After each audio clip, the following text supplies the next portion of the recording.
Hey guys, Matthew with Freedom here. Just another little homeowner maintenance tip to help you out if you have a loose toilet paper holder.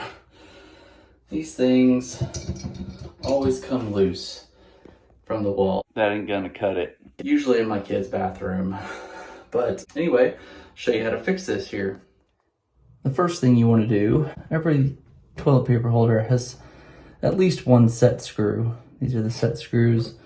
You want to find a little hex wrench and take that off.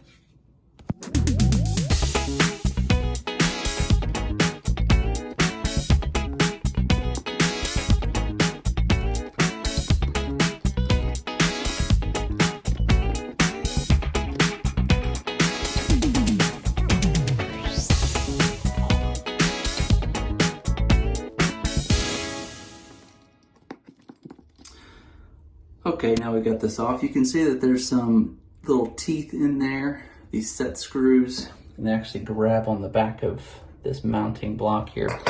Now, these mounts and anchors that come with these kits typically are terrible, and they will more than likely become loose in the wall. I recommend using a wing nut. They're a little bit more expensive, but they definitely have a gripping power that is a lot better. So let's just get that done.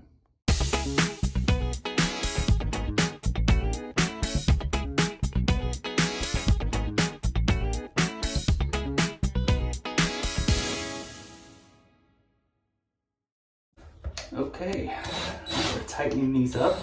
The wing nuts will expand inside the wall here and grab onto the inside of the drywall and make a super strong connection.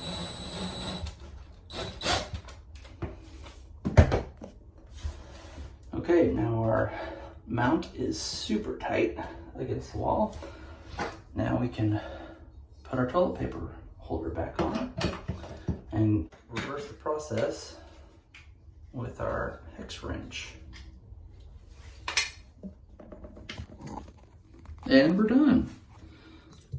Nice and solid. That should never go anywhere. We'll see, unless somebody tries to sit on it, which is possible. Or put their foot, whatever. Anyway, not a footrest for your toilet. All right, hope this is helpful. Subscribe for more helpful content. Thanks, have a great one.